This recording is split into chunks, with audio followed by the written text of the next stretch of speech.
Greetings, my Israelite brothers and sisters, heirs, joint heirs, adopted, grafted, natural, spiritual. However you may come, we hope that this message finds you all well. So we have a lot going on, as you can know, across the country. Um, Bethel has been um, going strong. I want to just say that we are in a mode of we're going with a team to have service. We're going to be coming to you all a lot more during the week. How you doing, Sister Lavana Abigail? We're going to be coming to you all a lot more during the week with just short Bible lessons, just so that you can stay encouraged. I've got a couple emails and people wanted to know what was my take on this coronavirus. I don't have a take on it. I really don't. It is what it is, and I don't have a perspective or a take on it. This is just a part of the scriptures in Matthew, the 24th chapter. That's what this is. Scriptures are being fulfilled. And one of the things that you can't do is sit at home and watch the news all day. It's depressing. And you can't do that to yourself. How you doing, Sister Kelly? Sister Linda, how you doing? You cannot sit at home and watch the news all day long. It's depressing for you. So you have to bring things within the proper perspective. You really do. And one of the ways to do that is to really look at this thing from a physical standpoint. Is what it is. It's a virus. It's out. You know, there's a million YouTubes out there that says that, oh, this is that, this is everything. Now, I will tell you that America would not be the same. The world would not be the same after this virus is over. That's evident. You don't have to be a prophet to figure that out. The world would not be the same. I think that globalization, and this has set globalization, those that are pro-globalization, back. It has set them back. I know a lot of people have lost their jobs because of the various industries that have been severely impacted by this. Yes, I do have some news on Pastor Bowie. Pastor Bowie is doing steady well. He's doing very steady and well. So I did speak to him on Thursday of this past week, and he was doing well. I know he was out last Sabbath. He's out this Sabbath, and he is at home, and he does have individuals that are making sure he gets the right vitamins. He's getting the right herbs, and this thing just has to pass through. He's looking to take another test to see if it's still there or not, and that's what the news is so far. So we're looking for that to take a positive change. So one of the things that, you know, when I say about the world, yeah, that's good news to hear. It really is. Let me just say this to everybody. You know, you're going to find that globalization, or the attempt to globalize, and I'm not pro one way or the other. I live in America. I don't worry about nothing else. I'm not trying to do a global front. I'm just actually out driving around because I wanted to get out a little bit. And so I'm just looking and I'm going to go get some gas in my car because gas is very, very cheap right now. And I want to fill up my tanks, and then I'm going to go home and clean out our vehicles and desanitize them, just to make sure the family and everybody's safe. You have to do that. Faith without works is dead. We pray, but we got to do what we got to do, people. That's it. I want to talk about how I think the world is going to change. Not that what I think amounts to anything, but I do come with some public government experience and background that I believe that I can shed some experience, light to what I do know. When you look at trade, this is going to impact trade from a global standpoint. And I personally think that that is going to have a better impact on our economy because you're going to have to bring back factories. You're going to have to bring back manufacturing right here in the United States. It's obvious that we cannot interact with other countries because other countries, we don't know what they do. Some people, whether you think this virus was man-made or whatever, some say it came from Wuhan, from the bats. I do know without just being a scientist that I'm confident that we know that it came from exotic animals and eating of those exotic animals. Now, did man capture that virus and spread it from there? I don't know. I really don't care. It's not important to me. It is what it is. We are in the predicament that we are already in. So it doesn't really matter. You can't do anything about it anyway. It's here. So some things we just have to get over and move on. But I will tell you that being that we have what we have, I'm riding in some of the areas down in Miami, and it is a ghost town, and it should be. But nonetheless, global manufacturing has to come back to the United States. And I know that people think that trading on a global front is good for goods and services and products and technology, and globalization made companies step up the notch. It took technology to a far different level because of the competitiveness that globalization brings in.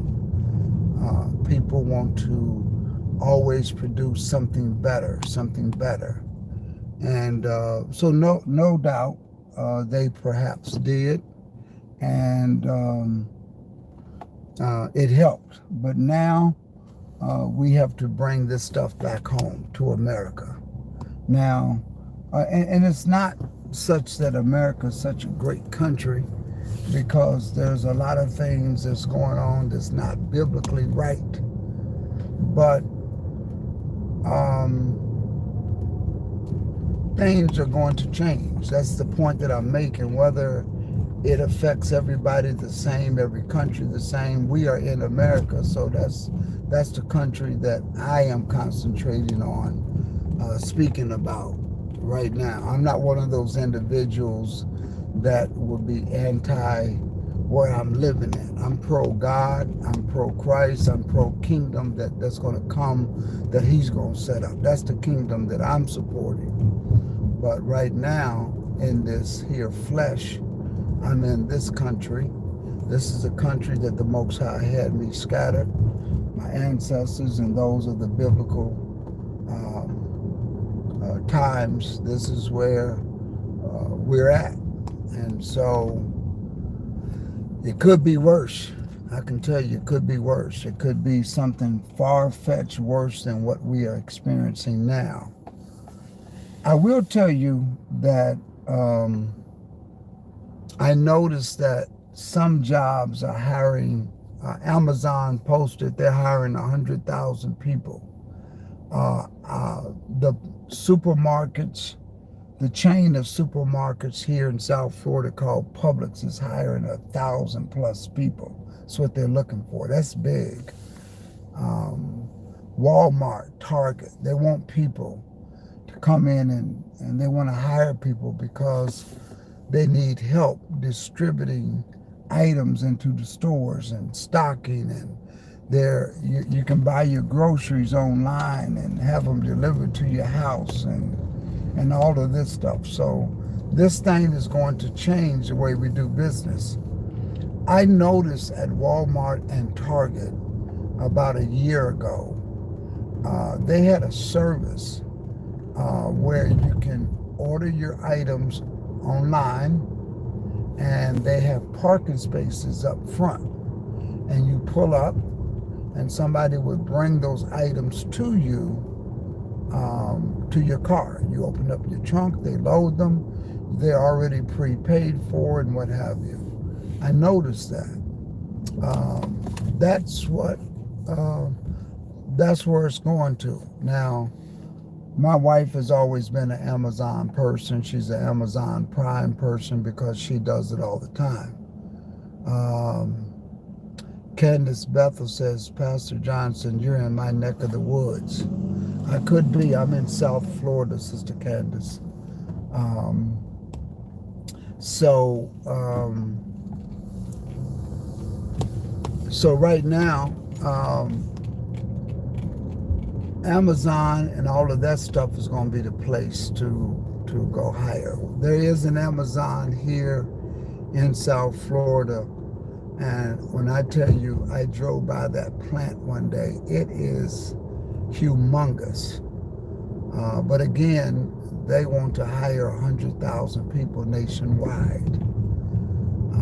That is something else. Now, let me also say this.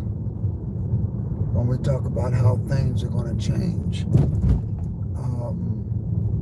trading is going to take place online. You won't see Walmart. The old wall, what you call it, the Wall Street. I said Walmart. The Wall Street that you have saw before, you won't see that anymore. That Wall Street is gone.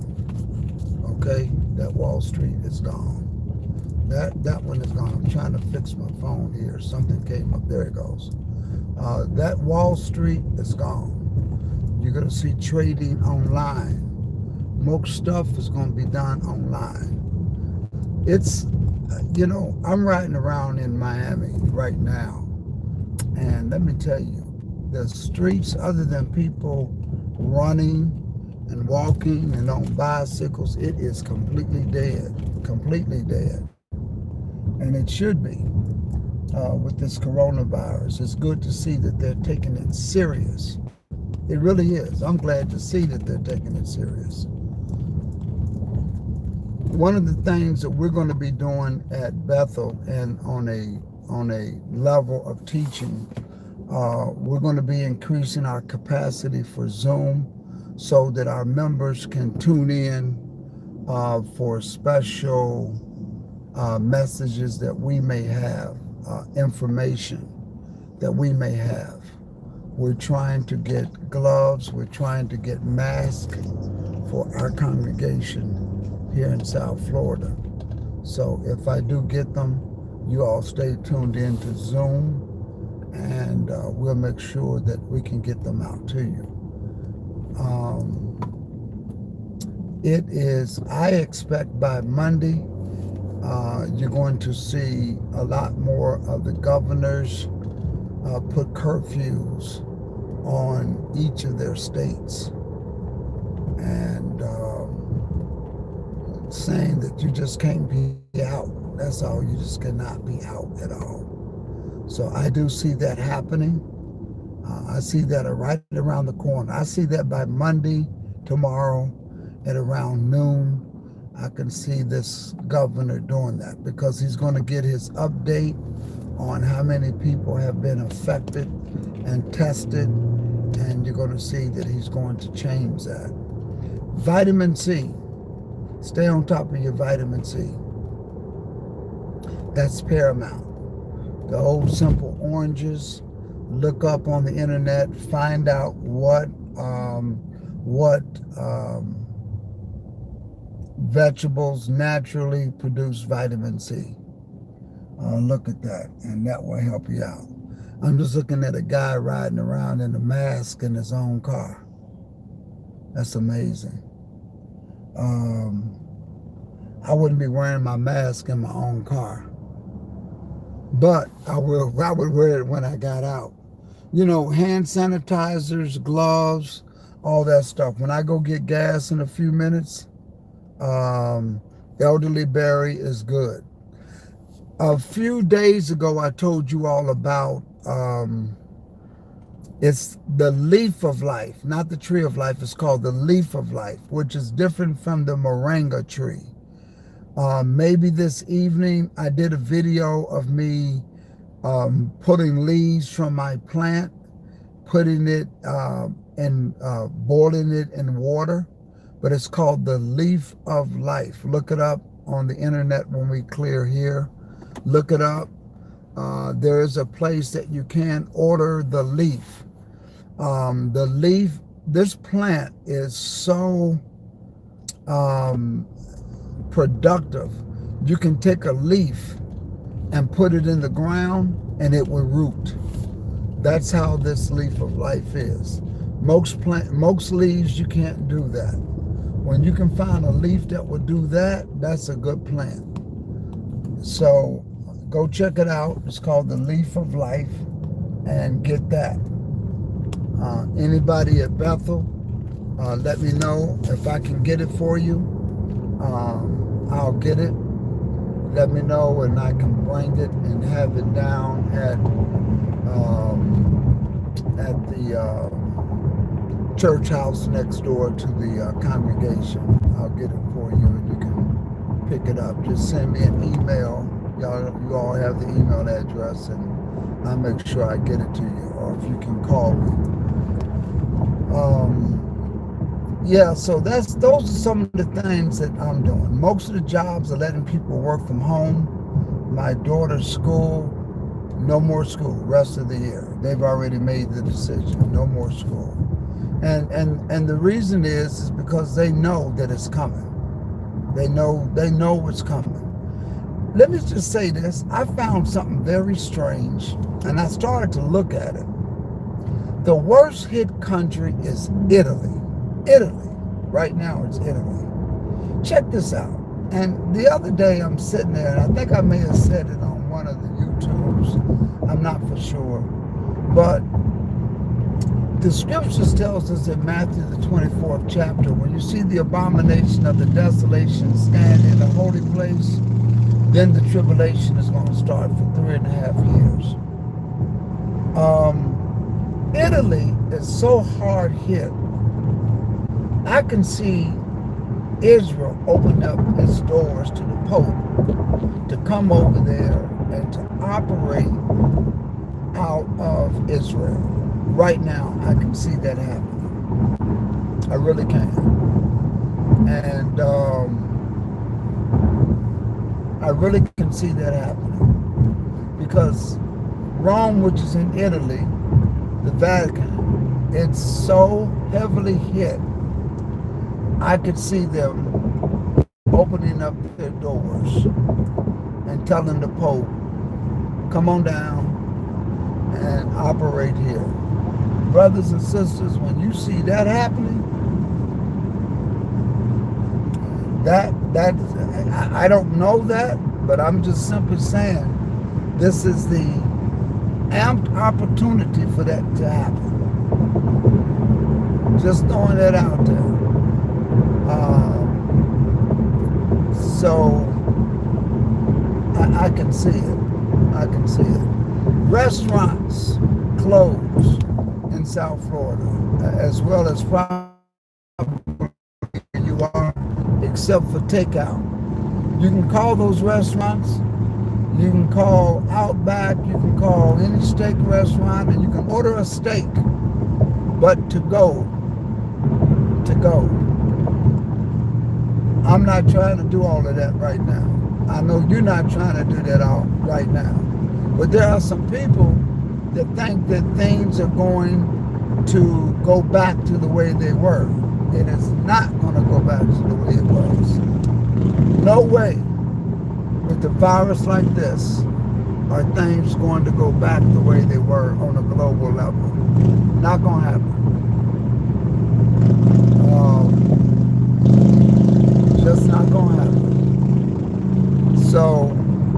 But it's amazing. This is not the time to be buying steaks. And I mean, you can buy a steak if you want. I mean, I'm just saying. But, this is the time to start stocking up on your freezer, putting meats in the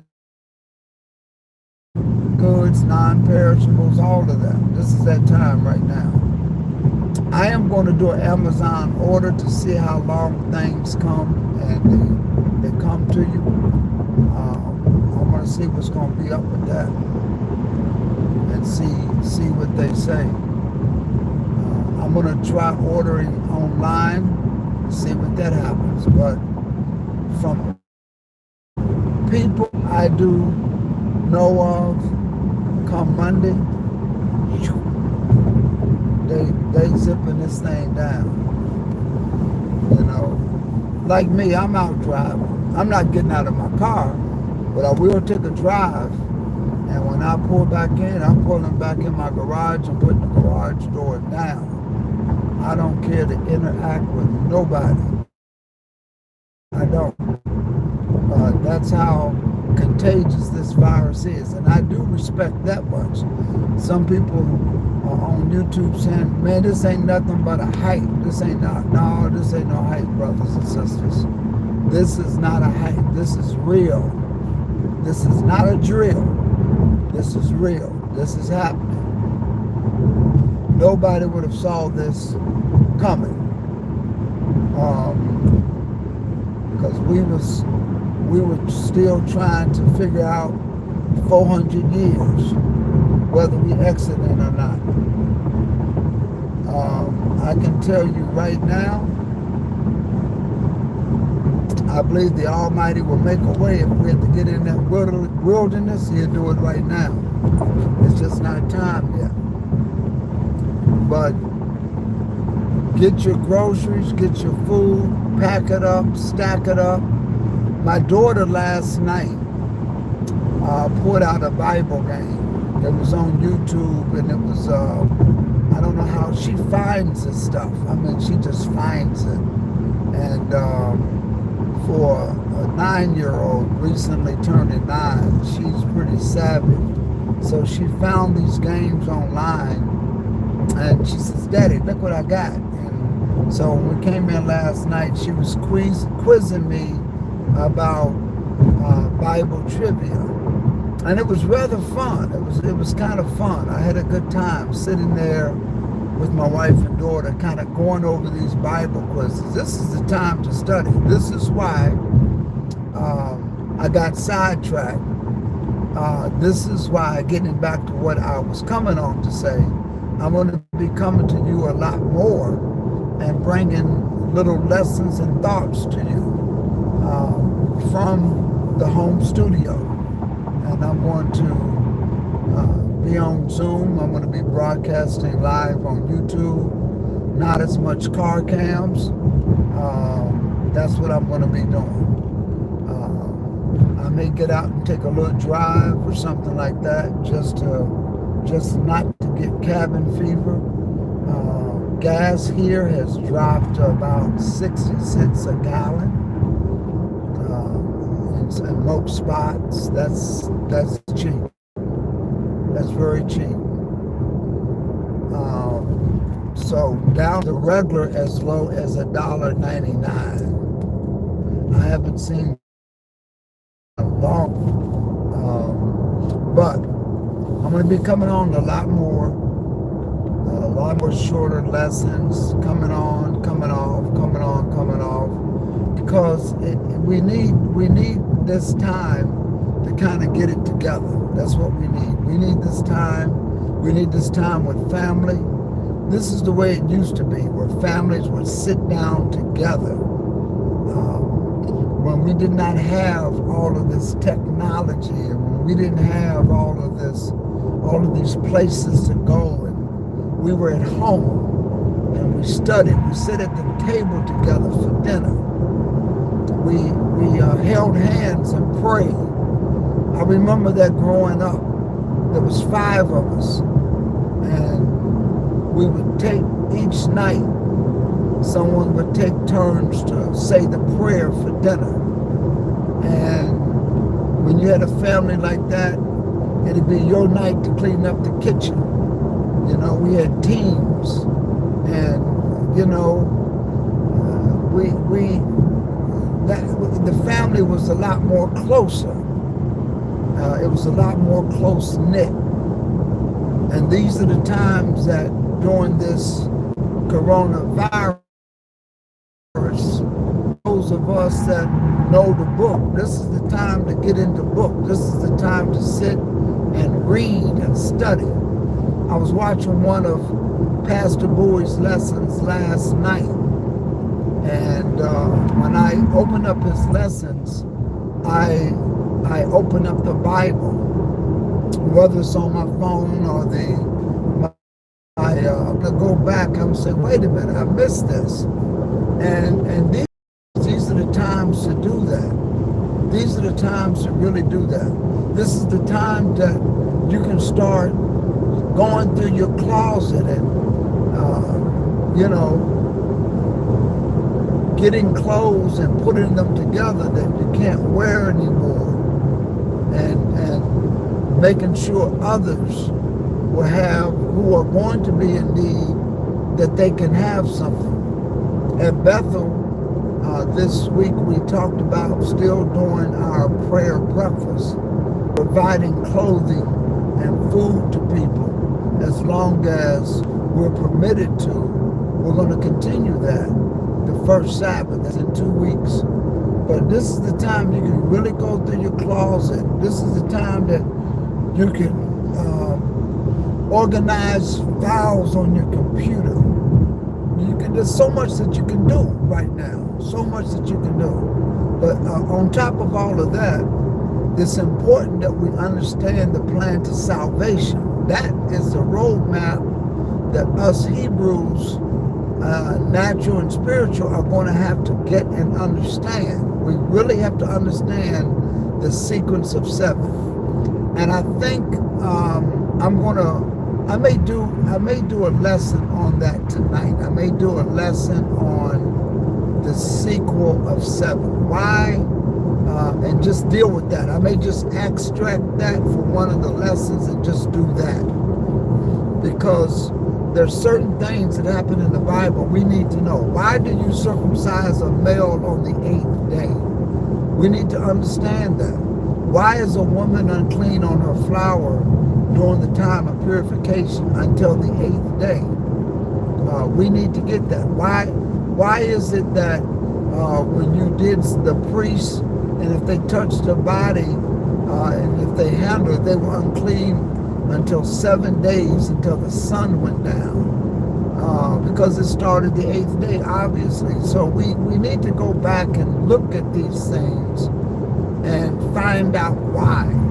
We're so accustomed to reading it. Why is it that we labor 6 days and rest 7? It has very little to do with creation. It has a lot to do with creation, but when you really realize what the Sabbath is really referencing, it's all dealing with 7.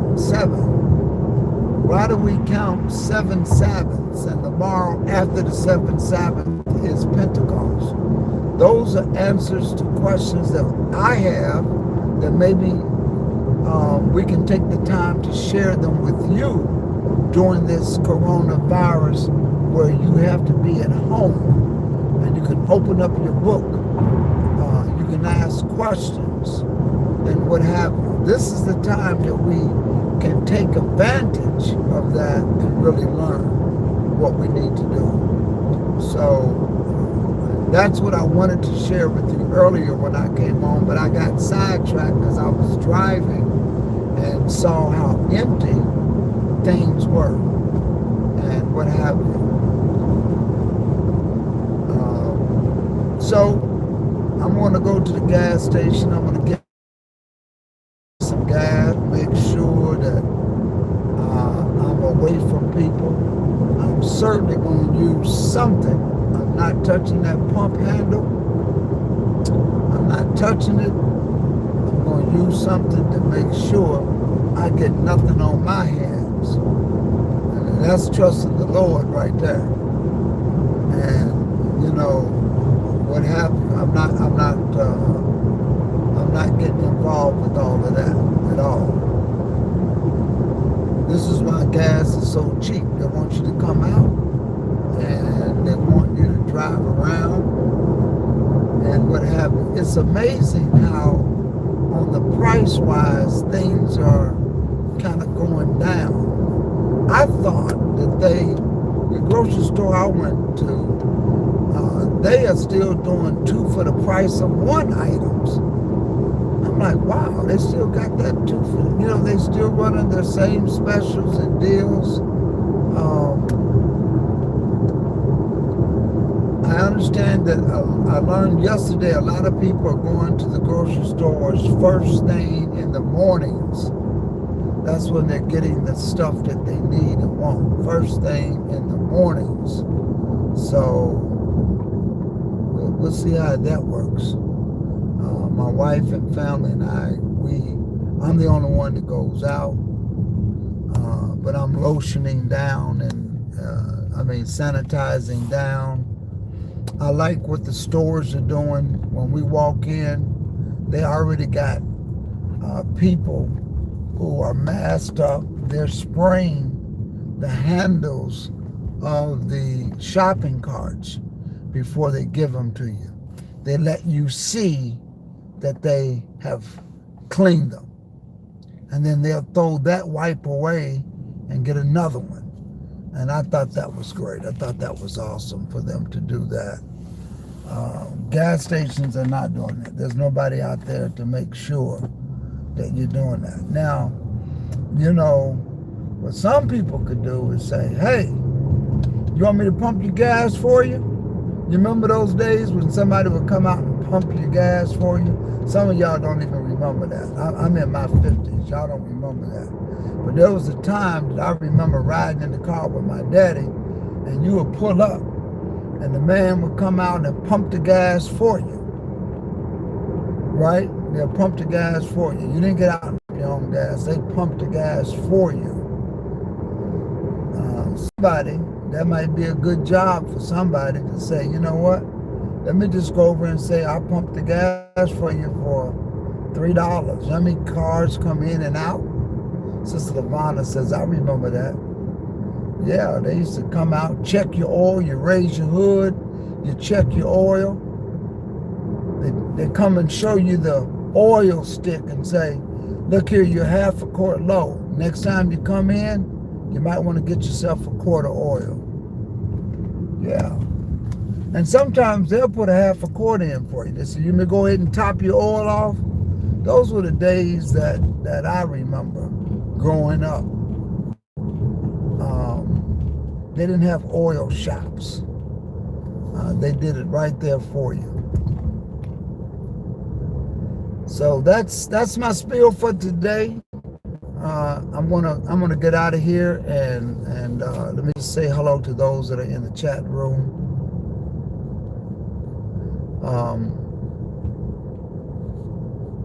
We got Sister Lavana, Sister Queen Cleo,